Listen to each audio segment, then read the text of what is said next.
2 minutes de moussard pour commencer. Il y a une fois un monsieur qui était assez âgé, 65, 70 ans. Et bon, il était veuf, mais il avait, Baruch Hashem, 3 filles. 3 grandes filles. Et puis il a dit, bon, il faut que il a vu que son pantalon commençait un peu à s'abîmer, il a dit, il faut que j'achète un nouveau pantalon. Il s'est acheté un nouveau pantalon. Bon, mais il était un peu trop long. Donc il a dit, bon, c'est pas grave, Baruch Hashem, pas besoin de l'emmener chez la couturière, mon couturier. J'ai mes filles, elles vont s'en occuper. Le soir, il rentre, il appelle sa fille, Léa, viens voir. Oui, papa. Je dis, regarde, j'ai un pantalon là, je viens de l'acheter, je dois enlever 10 cm. Est-ce que tu peux me faire l'ourlet? Je voudrais le mettre demain. Elle dit, papa, je te promets, là, regarde, il est 7h30, à 8h, je commence mon travail, je peux pas et tout, je suis désolé. Bon. Myriam, ouais, viens voir ma fille. Regarde, je viens d'acheter un pantalon, il est tout neuf, je dois enlever 10 cm. Est-ce que tu peux me faire l'ourlet, s'il te plaît? Elle dit, papa, j'ai un babysitter là, dans vraiment 10 minutes, un quart d'heure, je dois être là-bas, je suis déjà en retard, je peux pas et tout. Sarah, viens voir. Oui, enfin, oui, papa. Je dis, regarde, j'ai un pantalon. J'ai besoin d'enlever 10 cm, juste 10 cm, l'ourlet, pour que je puisse le mettre demain. Regarde mon pantalon, de quoi il a l'air. Le vieux pantalon. Il dit, papa, j'ai un contrôle demain, un gros contrôle et tout. Je suis obligé de réviser, tout ça, je me lève tôt. Bon. Le père, il a pris le pantalon, il l'a mis sur la chaise, parti dormir. La première fille, elle rentre du travail, elle dit, oh là là, purée.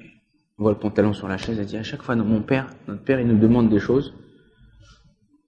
Et on lui fait pas, alors que lui, dès qu'on lui demande quelque chose, tout de suite, il est là, il est attentionné, on a besoin de quoi que ce soit, il nous le fait. Elle dit, je vais lui faire. Elle a pris le pantalon, prend les ciseaux, elle coupe, 10 cm, tac, elle fait l'ourlet, tac, tac, tac. Elle remet sur la chaise, elle va dormir. La deuxième fille, elle revient de son babysitter et tout. Elle voit le pantalon sur la chaise et tout.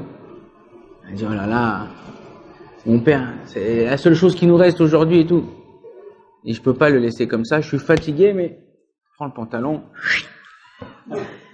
Elle coupe, tac, hop, elle fait l'ourlet, hop. Elle met sur le truc, surprise pour son père demain matin quand il va se lever.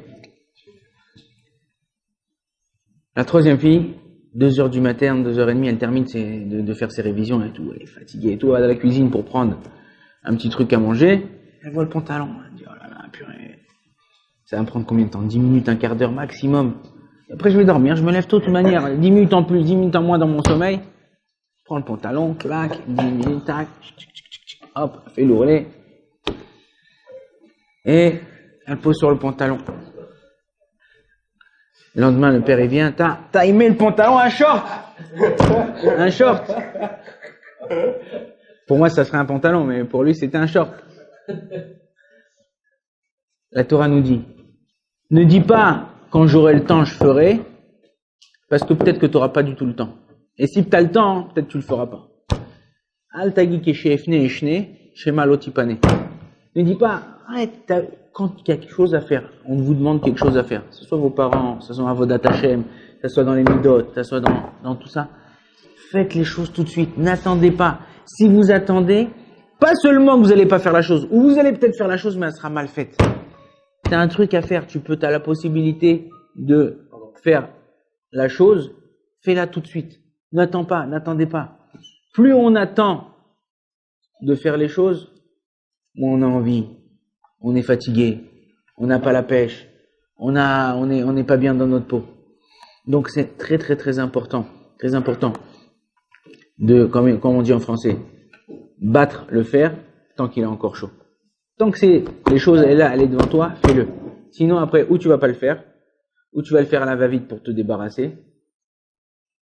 La Torah nous dit, Chacham enav berosho. Le sage, il a ses yeux dans la tête. Ben, c'est sûr, pourquoi ils sont où tes yeux à toi? Ils sont dans tes pieds ou quoi? Non, ça veut dire quoi? Ça veut dire qu'il voit loin. Il arrive, il regarde pas ce qu'il doit faire tout de suite. Il regarde ce qu'il doit faire dans un laps de temps qui est assez, il se projette dans le temps, pour savoir que ce qu'il doit faire, ça soit fait bien, précis. C'est quoi il y a des sociétés, elles réussissent. Des sociétés qui, au Hachem, tu vois, chaque année, ils augmentent leur bilan, ils augmentent leur truc et tout ça. Pourquoi? Parce qu'ils ne regardent pas ce qu'ils doivent faire juste maintenant. il se projette le besoin du client, le besoin de trucs, comment on peut faire, production, tout ça, comment je peux économiser de l'argent, ça. La même chose dans Avodat Hashem. Qu'est-ce que je dois faire? Regardez. Aujourd'hui, Baruch Hashem, la Torah, elle est diffusée dans le monde entier. Ceux qui sont des Mezakei Arabim, qui ont le mérite de faire mériter le Ham Israël, ils regardent pas ce que le Ham Israël a besoin maintenant. Qu'est-ce qu'ils vont avoir besoin? Qu'est-ce qu'on peut faire? Comment on peut engendrer de réveiller chez eux cette envie de faire et tout ça. Quand on fait comme ça, alors c'est sûr que on peut que réussir. Dans Hashem, Shakadosh Baruch Hu nous aide à réussir dans notre Avodat Hashem, et chacun selon sa Avodat Hashem. Il ne faut pas copier ce que l'autre fait. Tu fais ce que toi, dans le domaine dans lequel toi t'es bon. Dans le domaine Akadosh Baruch Hu t'a donné la capacité, la possibilité de réussir. Ça c'est ton domaine, c'est dans ça que tu dois faire. Baruch Adonai l'olam. Amen, amen.